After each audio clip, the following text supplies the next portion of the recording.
Hey guys, Skylar here from the Mint Change You Can Wear. Today I want to show you a new punch and die set I started using from Pepe Tools. They call theirs a combination disc cutter. A lot of us, when we started in the coin ring industry, we started using tools from Harbor Freight, a lot of lower quality punch and die sets. And if you use those for any period of time, you know there's some real deficiencies there with them, and they have some real shortcomings. If you plan on making high quality coin rings that turn out looking really nice, you know, the thing that's very foundational to all that is a perfectly centered hole. So when I got this Pepe Tools combination disc cutter, I was really surprised at the difference between the two. And before we get started using it, I was wanting to show you a couple things that distinguish this one from most others. So the first obvious thing about it is there's a whole lot more selection as far as size you can do. It goes from 1 inch all the way down to 1/8 inch. For me, that's a big deal because it gives me a lot more options, and with options comes possibilities, especially when you're dealing with a lot of foreign coins. And there are all kinds of different sizes, so you have those in-between sizes. It makes a big difference for making the perfect coin ring. Another really important thing about it is this top plate never can be misaligned from this bottom plate. These 3 pins here are stationary, and it holds that thing perfectly in place. And if you've ever used a Harbor Freight punch and die set, here's one of my old ones.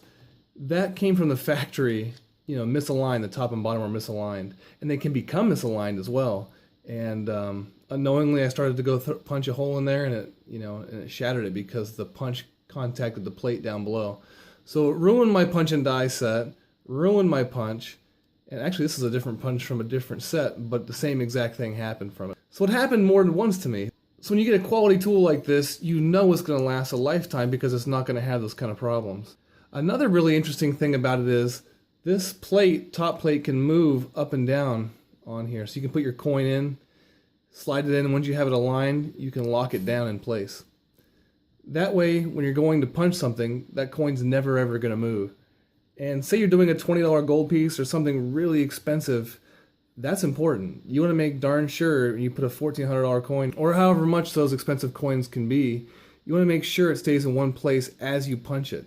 Because if you mess it up, that can be a real problem. Another cool feature about these, you flip it over and look at the back side, there's relief in these holes.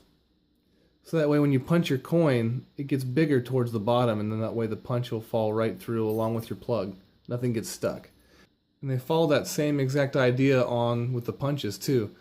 The base of it, where the cutting edge is the true size, and then they give it a little relief in the back. So that way it slides right through really easily once you get done punching through your material. And another nice feature is it has a 7-degree pitch on this cutting angle, so that way it'll slice through your material with a lot less pressure.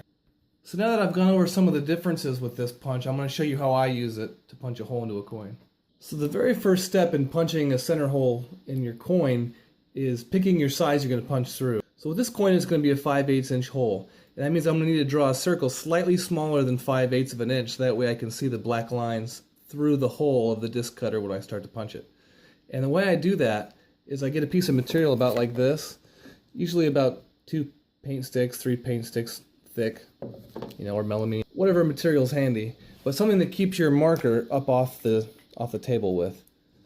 So you put your coin right up against it there, and you put your marker held stationary here on this piece of material, and then you'll start to spin the coin. And this is going to produce an exactly perfectly centered circle. So now that we have a perfectly centered circle on our coin, we can go ahead and put it into the disc cutter now. So basically the way I do this is I open this thing up and then I take a little piece of paper or something that'll hold my coin onto it. That way I can adjust it more easily when it's inside of the disc cutter. And then I'll go ahead and line this thing up. And also, when you go to clamp it down, it's nice to have another coin or something of the same thickness on the other side, so when you do clamp it down, everything stays nice and even and nice and straight and ready to punch. So once we get this thing lined up, we'll go ahead and clamp it down. All we're trying to do is make sure that black line is perfectly equal all the way around in that hole. We'll know where center. It's about right there. So now once we have it all lined up like that, we'll go ahead and clamp it down nice and tight, and then we'll go on to punching it. So when it comes to punching, we have a few options. They provide this urethane pad that you can put underneath of it, and you can take your punch and then smack it with a mallet. if you were to do it that way. I like personally to put it in my 6-ton press and just press it through. It's a lot more controlled and even. Another thing they supply is this Pepe lube. Is what you use it for. You basically just put it on your punch and it'll help everything slide through with a lot less friction. Less friction means less force, and less force is really what you want to use. So now what I'm going to do is put this in here and press it through with my press. So now that it's all lined up in there, I'm going to go ahead and press it down.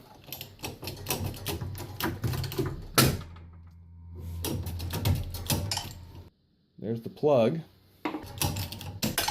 Falls right out. That is the beauty of having that relief on that, is it falls right out without having to press it all the way through. Now that we've punched our hole, all we got to do is loosen this up and pull our coin out. And now we have ourselves a perfectly centered hole, all punched out and ready to start making our coin ring. So if you're looking to buy a punch and die set, and you're looking for something that you want to buy once and that's it, never have to buy another one again, I would really recommend this Pepe Tools combination disc cutter. Just really high quality, and if you're looking to do high quality rings, a nice high quality tool is what you're looking for. And as always guys, thank you for watching, and check out my website www.changeyoucanwear.net to check out my finished coin rings.